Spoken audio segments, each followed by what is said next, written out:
Good afternoon, Terlisha. My name is Ron Bronner. I'm the therapist that you met with last week. How are you doing today? I'm good, thank you. How are you? I'm awesome. Thank you for asking. So I wanted to review your diary card with you. Did you happen to bring that with you? And did you kind of do the tasks that we talked about last week? I did. I brought it with me. I almost forgot it, but Okay. I did bring it with me. Right. Oh, cool. Wonderful. Well, just briefly looking at your diary card, I can see we were talking last week that you were kind of struggling with your employer, with your supervisor. And just looking at your diary card, it looks like mindfulness was the area that you were really struggling with last week. Am I correct in that? Yes. Okay, cool. Okay, no problem. Well, I just wanted to, if you could, we're going to go over mindfulness skill handout number 3. Can you turn to that page for me? Yes. I'll do that right now. Okay, cool. Thank you so much. Um, so let me explain mindfulness to you. Basically, mindfulness is a is a is a skill where you're looking at the middle of the two extremes. So mind, emotional mind basically is where you're just an emotional mind. You're not thinking about logic. You're not thinking about, um, you know, um, you're not thinking about anything else. You're just dealing in emotion. Does that kind of make sense? Yes. Okay. Okay. And logical mind is like the polar opposite. What I mean by that is that you're just dealing with logic. You're not thinking about emotions. You're not dealing with emotions or anything else like that. You're just kind of, it's like, if you build a house, you're looking at the foundation, you're looking at, laying the forms for the, foundation, you're looking at building the wood above it, and then you start basically building the house, then eventually get to the roof. Does that make sense? Mm-hmm. So last week, I just want to see if I can apply it the right way. So Okay. last week, I was totally emotional with just about my supervisor. Right. Um, and I really wasn't thinking, but I just wanted to go off on her because she's just not supportive at all. Okay. And I feel like um, I really wasn't thinking Okay. and I was just more irrational. So, is that the emotional side of things? Yes, absolutely. And then, Absolutely. okay, That's a and then, good job. okay, and then the logic part, I don't think maybe I was being logical at all. Yeah. Yep. I really wasn't thinking. So then after the fact, maybe a few days later, I was able to kind of stop and think about my actions and not be so emotional about things and how I could have taken the steps to handle that better. So is that what Exactly. you mean? Yeah, that's exactly what you mean. You basically thought through the process.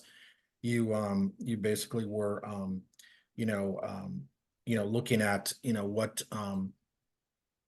was important, and kind of working through the steps. So Okay. it's totally cool. Okay. The center of those two is wise mind. So that's where you're not emotional and you're not logical, but you're actually the blend of the two. Basically where you're in a Okay. symmetry situation, or where you're thinking about, you're dealing with both emotions and logic, but you're centered in those two. Does that make sense? Yeah. Can you give me example of how I would use that with my supervisor? Because I'm gonna have to meet with her next week and Yeah, that's I don't want actually. to blow up again. So what do you think? How would I use that with her? So you can ask for clarification in why she was maybe doing what she was doing. You can be empathetic and compassionate with her, saying that, when she did this, you were feeling kind of emotional with it, and you wanted to, you got upset. You can ask her, what struggles she was going through with regards to that particular day. Did she maybe have a bad day? Also be, compassionate, empathetic, and, tell her why you felt that way, that you didn't feel validated, all that kind of stuff. So Okay. kind of a, and also, asking for, clarification in general. I mean, how can we avoid this situation in the future, that kind of stuff. So just kind of just a blend of everything, and that's what's, really helpful with that.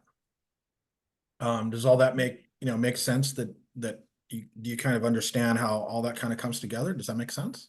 Yeah, I think so. And I'll really work on kind of just trying to stop and think and take the steps as opposed to just blowing up. Okay. Yeah, I mean, it's definitely helpful because, when you're in situations like that, you're going to be in situations like that with coworkers, you're going to be in situations like that with, with family, all that kind of stuff. So the more that you use mindfulness, you're able to basically blend, you're able to do that. I mean, you can use it, when you're walking.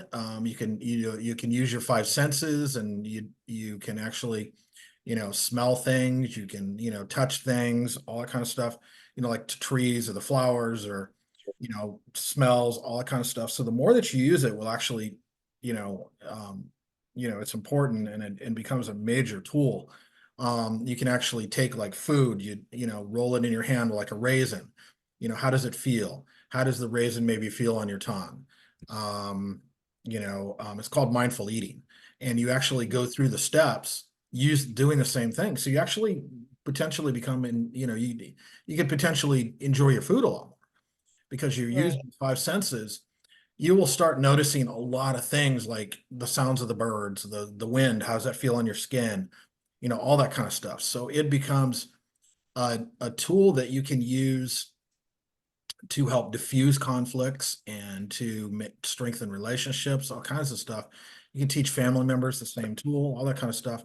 And it actually becomes a really cool, insightful tool that, where you can, strengthen relationships and all that kind of stuff. And it becomes, kind of neat. Does that make sense? Yeah, it sounds like a cool tool. I feel like I just need to remember, like I have to be intentional about it because I think, sitting with you as my therapist, it's when you tell me, I can do it because I'm sitting in it right now. So, if, Right. we're walking through it, but to be able to do it on my own when I'm in situations, I know that's going to take a lot of practice. And Yeah. so I just want to uh, work on building myself up to be able to use mindfulness Right. on my own. Yep. Well, I mean, you've done a great job. You set aside your schedule. You basically have, done a lot of things this week. I mean, you've got kids that you're being pulled all kinds of different ways with, and you've set aside your work time, you've set aside time to practice. Just make sure you practice it every day. And you're totally right, because the more that you use it, the better you get with it. It's like if you do things over 30 days, and you start replacing the behaviors that are negative in your life, and the more that you actually use these tools, you will lessen. If you're triggered by something, this will help. If you've been in a bad relationship and maybe somebody looks like someone that, that you've been near, or what I mean, that has been in a relationship with, this will help with that situation. If you've been in a bad car accident, potentially this will help. So I mean, this can literally, help take care of a lot of things in your life. This will kind of help address a lot of situations in your life that, maybe you've struggled with in the past. The more that you use this in different facets of your life, it becomes a major tool. Kind of makes sense? Yeah, it does. Okay, I cool. think it'll be cool to use. Yeah, definitely. Um, so yeah, I mean, it's, like I said, it just depends on, um, on what's going on, and how, what's, like I said, what's going on in your life, and like I said, the more that you use it, you can use it with current relationships, to better friendships, and all that kind of stuff. I mean, it just, you know even if you have a conflict with somebody who's, cut you off or something, you can potentially, you know defuse the situation. Mhm. Okay.